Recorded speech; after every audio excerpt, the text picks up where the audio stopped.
Guys, thank you for that discussion. If you guys want to stick with us for just 15 more minutes, we've got a little bit before we break for lunch. But now I have to do an announcement where it makes me feel like an actual real MC or host. If you're driving a black Hyundai Element, that is a rental car from Enterprise, and you're parked in front of the Signal, the other building that's part of our event today, you're about to get towed. So please go move your car. Again, black Hyundai Element, Enterprise rental car. Now that that's over, we've got our last conversation before we break for our lunch today.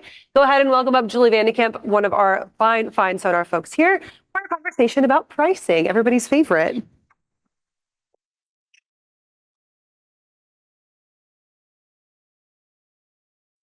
I feel like that was sarcastic when you said that pricing is everyone's favorite, but I actually was incredibly excited about the opportunity to talk about this topic with you all. I spent, 10 or 12 years of my career on the other side of it, working, managing a large pricing group from a carrier and broker standpoint versus from a shipper standpoint. So excited to be able to talk about it from both ends today. And thank you for joining us for the conversation. So, let's just start kind of high level on how you manage these things and maybe if it's not how you currently do it, how you wish you did, to share some best practices with the group about, how much of your freight is dynamically priced versus in contract, and some sort of best practices around that, how you guys make those decisions, and how often that's revisited. Yeah, sure. So at Electrolux, I'd say all of our freight is contracted, or at least not dynamically priced. It's something we've explored, but up until this point, we haven't utilized. Our procurement events are done on an annual basis. I'd say annual / as needed. Project, new lanes, customer has a new DC, et cetera, or new supplier, direct material supplier for your factory, for our factories. So primarily it's annual basis and on that same cadence if it's Q1 of every year, or Q2, et cetera, et cetera. And then again, as needed.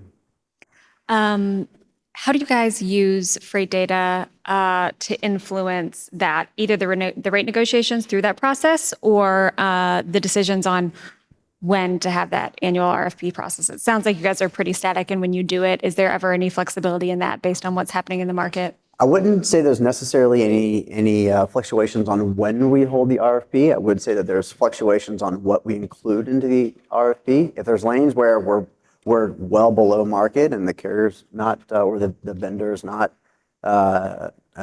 seemingly asking for a raise or pushing for any price adjustments, then we'll try and exclude that from the market or from the RFP event.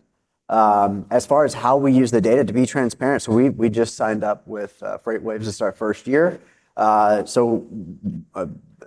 The core reason why I'm here is to figure out what right looks like and how to incorporate FreightWaves, the data that comes from the platform, into our own bid events. Well, we can help with that this week. Good deal. So, yeah, you're at the right place.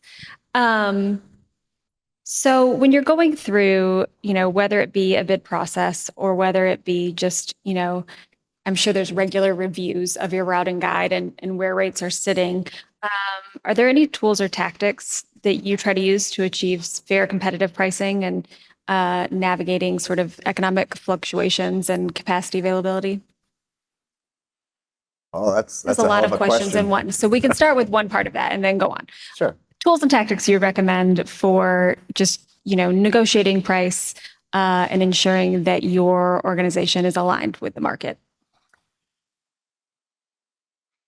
I think that the biggest tool, my goal moving forward, is that FreightWaves becomes our biggest tool in that and helps us define what the market is what for that particular category. In aligning with providers and utilizing that tool gives you a Bible, so to speak, a baseline to go off of, and allows you to help measure what your fluctuations in the market for any particular segment, region, or mode that you're procuring for. So from a tool perspective, I would say ideally FreightWaves moving forward. What was the second half of that question? Well, I'm going to comment on that, then I'll ask. Okay, So okay. I think you're totally right, and that Sonar can provide that benchmarking and that baseline, and take a bit of the emotion out of it. And I think it's, up to you guys. The next part of the question is tactics. With how transparent you guys are, and if anybody in the audience wants to pipe up and share or ask questions, please do during this. It's supposed to be really, we're a small group for a reason today. How much of that do you share? Do you use it as and maybe not how much do you currently, what do you think would be best, right? What would you prefer? Do you use it as a negotiation tactic, or is it something you guys use more, you think is better to be used behind the scenes? I generally try and be as transparent as possible with our providers. I find that transparency on both sides, whether it's us or our partner providers in any particular market or any particular mode, is generally a best practice. But absolutely, I mean, I think when you find that baseline that you want to utilize, I think you have that as your baseline for a reason, and you use that as part of your conversations with providers of saying, last year this is where we were. This year the market is doing this or is doing that. Let's try and align our pricing accordingly.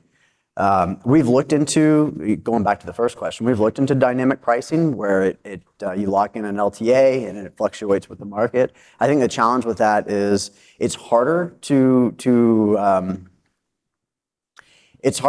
go to your senior leaders within your organization as a shipper and say, hey, look, we don't really know what we're going to pay next month because pricing is going to be, it's going to adjust one way or the other. It's a little bit easier to go to them and say, we are locking in a 6-month or a 3-month or a 12-month agreement with our providers. Now, obviously, the market could change, and we may have to do a mini bid because that carrier is no longer handling at that price point. But that's easier. That's easier because similar to what the dude from JB Hunt said, once freight's sitting on the dock, that you now have a pain, and you can explain that pain a little bit easier than if the prices are your price fluctuates before a pain is even felt. So that's a challenge that we have on our side. I think the other challenge is when we look into this, the most common way that dynamic pricing that I've seen presented is either forward looking, 2 to 3 months, what do we think the market's going to do, or backwards looking, and neither one of them are overly fair to either party. So I think it's another challenge that we run into, but it's definitely something that we're interested in. And it's definitely something that we've looked into and explored, particularly this year. I'm sorry, I totally derailed this on this one. That was perfect. But yes, I try and be as transparent as possible with our providers, even our providers that we have LTAs with. So there is one category that we have an LTA with on the last mile space. So D2C space, we have an LTA, but we, again, very transparent. This is what we're seeing. This is where the market's going. This is what we think our customers are going to be doing and where they're going, so that we're all on the same page as we move forward. Yeah, that really leads into something else I was going to ask in that, pricing is one part of that equation. And I think you touched on it a lot, that context is a huge part of that, right? Where do we think the market is going? How do your partnerships look? Are you guys communicating that if you think it's going to change? What impacts will that have on available capacity and service? When you do anticipate a change happening, how are you working with your providers to ensure that you're still getting that level of capacity and service that is expected based on the pricing that's in place? Service for us is absolutely crucial, especially on the truckload and intermodal fronts. Since a lot of we're an appliance manufacturer, so kitchen appliances, washers and dryers. A lot of the bulk of our volume are going to big box retailers. Big box retailers are notoriously difficult to work with. I'm sorry if there's a big box retailer here. So our on-time percentage, it has to be well above the 95% industry average. It's more 99.5%. For the big blue retailer in particular. So when it comes to these conversations, we have to be as transparent as possible because we can't just go with the lowest cost provider. It has to be a price point that makes sense for our carrier. So if we just look at truckload side, it has to be a price point on any given lane that makes sense for them, that they can actually service the lane at the expectation that we have. because at the end of the day, it's not just Electrolux that feels the pain of a late shipment. It's our customer, and our customer's a lot bigger than we are. Yeah, so now I'm going to derail us because I think this is really interesting, and I am admittedly a pricing nerd. So when you think about OTIF and the implications there, how do you factor that into pricing other than you're saying like, okay, so I want to ensure that I get priority with this carrier because service is so important. And Craig tweeted, is it still called a tweet now that it's X? I guess it is, right? Tweeted something the other day about that, about as capacity shifts, how do you ensure that you continue to get that priority? And I thought it was really interesting, and that was a thread that I followed and even commented on, even though I am not an active X person. It is beyond my realm of, I don't know, not technology, but attention span, maybe. I don't know. So anyway, how do you approach those customers of yours, right? And the way that pricing is applied to those, you say big box retailers, but any customer of yours that needs a different level of priority than some of the others. How do you approach that differently, differentiate with your carriers? Is the pricing different on those? How transparent are you with those needs in your bid? Again, absolutely transparent. So in the bid, we will list out the name of the retailer that this is going to, this is a very crucial lane. There's a lot of visibility on this particular lane. Some of our customers, when it comes to final awards, we carve out those specific customers and we view those as we will only allow specific providers that bid on. Anybody can bid on it, but we'll only allow specific carriers to be awarded that volume, especially on the truckload and intermodal front.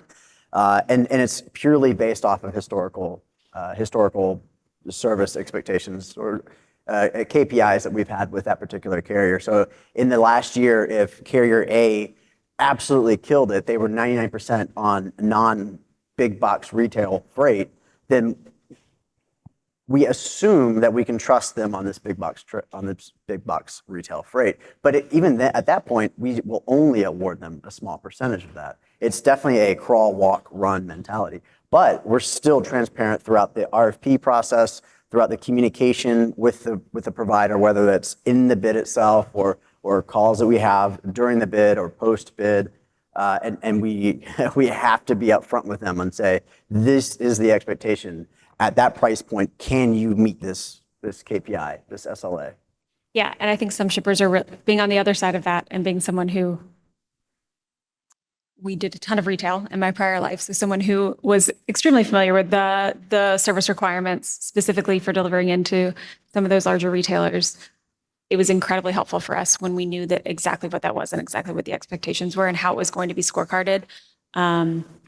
And to your point, when the shipper was as transparent as possible with all of that, including the delivery time, right? If it was going to create a late layover, if there were going to be things like that, very much better to, in my opinion, price it in on the front end and benchmark it differently than the other things that might not be as difficult or have the same service expectations than being awarded the freight and finding out those operational characteristics later and not being able to live up to them or pricing them post and needing to reprice them post award. So I think that's a really good takeaway for this group. And I think that most of you who I have done a bit on or worked with prior do that, but there are so many shippers who do not, who will even roll that freight in with other freight at similar destinations versus pulling it out as its own lane. And I think that is really not setting either party up for success. Yeah, I was about to ask, do those particular shippers that if they have a lane from point A to point B, go into just, maybe it's their RDC, factory to RDC, but their customer, their big box retailer has the same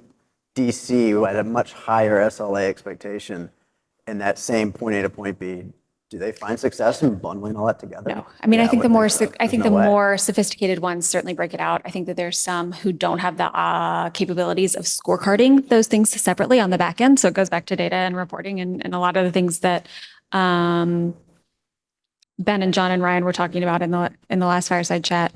If you can't do those things separately, then they can't necessarily, or their system can't manage two separate rates in the same lane. And in those cases, it is incredibly hard from a carrier standpoint, and I imagine from a shipper standpoint, to uphold the service standards required by their customers. Okay, so I think that's a huge takeaway, ensuring transparency with your underlying provider, whether it be a carrier or broker, to understand all of the operating characteristics surrounding what you're putting out to bid so that the pricing truly reflects that and can be upheld. I'll end with one last question. What do you anticipate being, from a pricing standpoint, but just generally as we're getting into RFP season for 2026, what do you anticipate being one of the largest challenges for you and potentially others in the room? I think the market's going to flip. I think everybody assumes that the market's going to flip next year. Has to eventually. Right? Yeah. We've been saying this for a few years now, but I do believe it's going to flip next year. I think from a shipper perspective, in the procurement space especially, it's a matter of how do we manage that? How do we plan accordingly now to help our companies weather that change and be more prepared for that? So I think that's part of the reason that we're here, right? Is to figure out, again, back to my original statement, to figure out what right looks like and how to help navigate the next 6 to 12 months. Well, great, because after lunch, we're going to have a very detailed market update with Thomas, Zach, and Mike about multiple different modes, getting into details. What a way to segue. I mean, thank you. All right, thank you very much. Yeah.